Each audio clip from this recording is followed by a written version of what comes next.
নমস্কার বন্ধুরা, ভজরি মান্না কিচেনে তোমাদের সবাইকে স্বাগত। আজকে চলে এলাম একটা নতুন পর্ব নিয়ে। আমার আজকের উপস্থাপনা আলু পনিরের ডালনা। চলো কিভাবে রেসিপিটা বানাচ্ছি আর কি কি উপকরণ লাগছে আমরা দেখে নিই।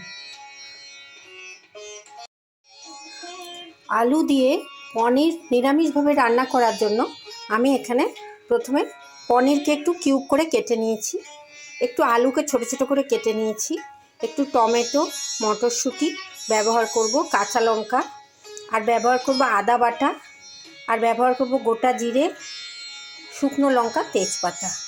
চলো এই উপকরণগুলো দিয়ে আমি আমার রান্নাটা শুরু করছি। সবার প্রথমে আমি একটা কড়াই গ্যাসের উপরে বসিয়ে নিয়েছি, আর তাতে আমি একটু রিফাইন্ড অয়েল দিয়ে দিয়েছি। আমি রিফাইন্ড অয়েলে পনিরের সবজিটা রান্না করব। তেলটা যখন একটু গরম হয়ে এসছে, এই পর্যায়ে আমি একটুখানি তেলের মধ্যে একটু নুন দিয়ে দিচ্ছি, একটু হলুদ দিয়ে দিচ্ছি, আর দিয়ে দিচ্ছি একটু লঙ্কা গুঁড়ো, কাশ্মীরি মির্চ দিলাম। দিয়ে আমি তেলের মধ্যে এগুলো মিশিয়ে নিলাম।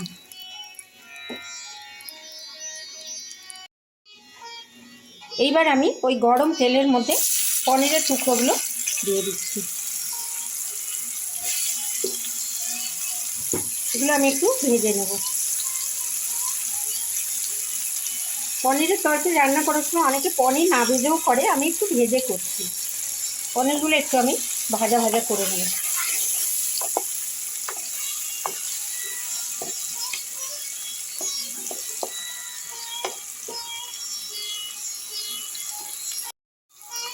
দেখো আমার পনিরটা লাল লাল হয়ে গেছে। এই পর্যায়ে আমি এটা তুলে নিচ্ছি। আমি পনিরের টুকরোগুলো একটা প্লেটের ওপরে তুলে নিলাম। এবার আমি গ্যাসের মধ্যে সেই একই কড়াইয়ের মধ্যে দিয়ে দিচ্ছি, ওই তেলেই দিয়ে দিচ্ছি একটু শুকনো লঙ্কা, একটু তেজপাতা, একটু গোটা জিরে দিয়ে আমি ফোড়নটা একটু ভালো করে ভেজে নিচ্ছি।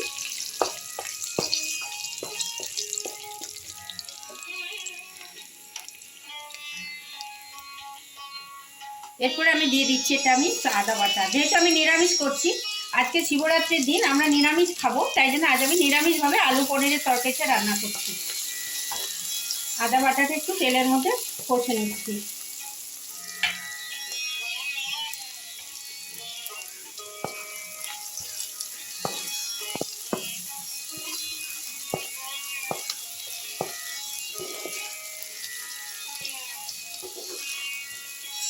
দেখো আমি তেলের মধ্যে একটু আদা বাটাটা ভেজে নিলাম। এরপরে আমি আলুর এই যে কেটে রাখা ডুমো করে রাখা আলুগুলো এর মধ্যে দিয়ে লাল লাল করে ভেজে নেব।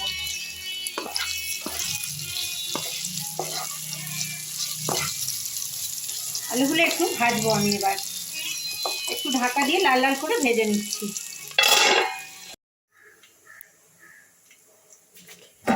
এবার আমি আলুগুলো একবার নেড়ে দিচ্ছি।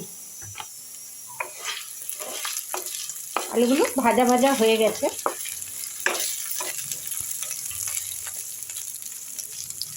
এবার আমি গ্যাসের ফ্লেমটা একটু কমিয়ে দিলাম। এই পর্যায়ে আমি আলুর মধ্যে দিয়ে দিচ্ছি একটু জিরের গুঁড়ো,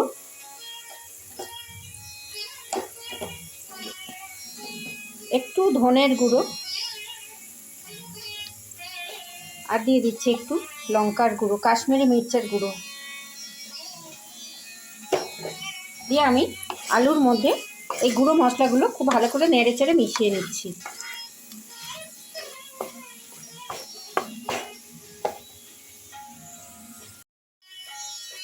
যখন গুঁড়ো মশলার সঙ্গে আলুটা ভালো করে নাড়াচাড়া হয়ে গেছে, এই পর্যায়ে আমি দিয়ে দিচ্ছি কেটে রাখা কুচনো টমেটো,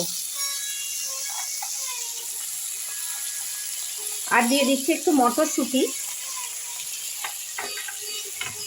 আর কেটে রাখা কাঁচা লঙ্কা। এবার আমি এগুলো অ্যাড করে দিলাম।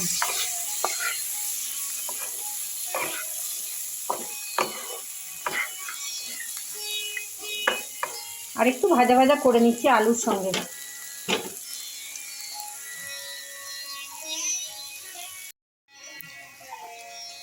আমার আলুর সঙ্গে সমস্ত মশলাগুলো খুব ভালো করে মিশে গেছে।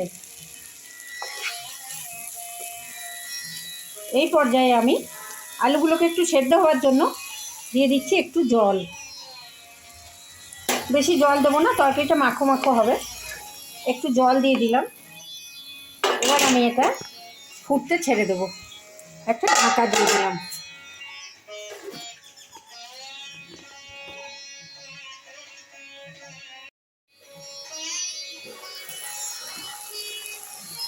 দেখো আমার আলু মোটামুটি সেদ্ধ হয়ে গেছে, মশলার সঙ্গে মেখে গেছে। এই পর্যায়ে আমি দিয়ে দিচ্ছি একটু নুন। আমি কিন্তু আগে আলুতে নুন দিইনি। এবার একটু নুন দিয়ে নিলাম আর একটু হলুদ দিয়ে দিলাম। দিয়ে আমি এটাকে আবার সেদ্ধ হতে দিয়ে দেবো কিছুক্ষণ। আলুটা ভাজার পর একটু নুনটা দিলে আলুটা দেখতে খুব সুন্দর হয়। আর আগেই নুন দিয়ে দিলে নুনটা একটু জল বের করে দেয় আলু। এটা আমি আরেকটু কুক করার জন্য আবার আমি ঢাকাটা দিয়ে দিলাম।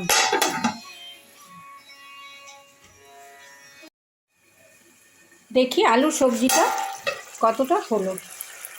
আমার আলুর সবজিটা খুব ভালো করে আলুগুলো নরম হয়ে গেছে। এই পর্যায়ে আমি দিয়ে দিচ্ছি এর মধ্যে অল্প একটু চিনি। একটু মিষ্টি মিষ্টি হবে, পনিরের তরকারি তো একটু মিষ্টি হলেই খেতে ভালো লাগবে। একটু চিনি দিয়ে দিলাম। এবার আমি দিয়ে দিচ্ছি একটু কস্তুরি মেথি। পনিরের সবজিতে এই কস্তুরি মেথিটা তোমরা চেষ্টা পারলে দিও, এটা স্কিপ করো না। এই কস্তুরি মেথির গন্ধটা পনিরের সবজিতে দারুণ লাগে।